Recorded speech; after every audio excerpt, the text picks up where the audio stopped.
Hello दोस्तों, नमस्कार। मैं हूं अर्चना तिवारी। स्वागत करती हूं अपने यूट्यूब चैनल पे आप सभी का। और दोस्तों, आज हम सुनाने जा रहे हैं बहुत ही प्यारा चुटकुला नाच गीत। कैसा लगा कमेंट में जरूर बताना। और मैं हूं देवरानी और ये है हमारी जेठानी। नमस्कार, किरण तिवारी।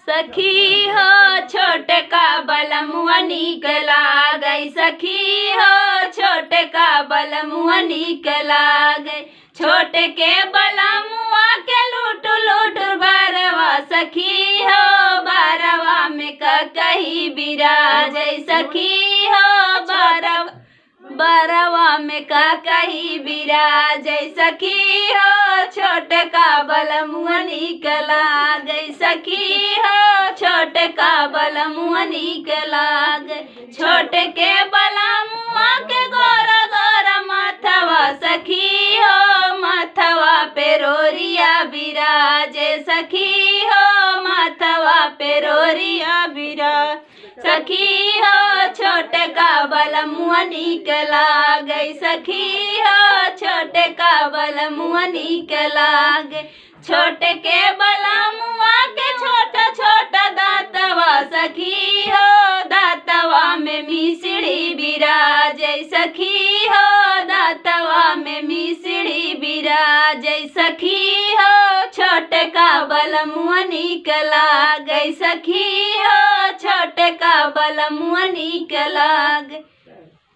तो ये गीत कैसा लगा कमेंट में जरूर बताना। ये गीत जाएगा हमारे चैनल पे, अर्चना तिवारी के चैनल पे।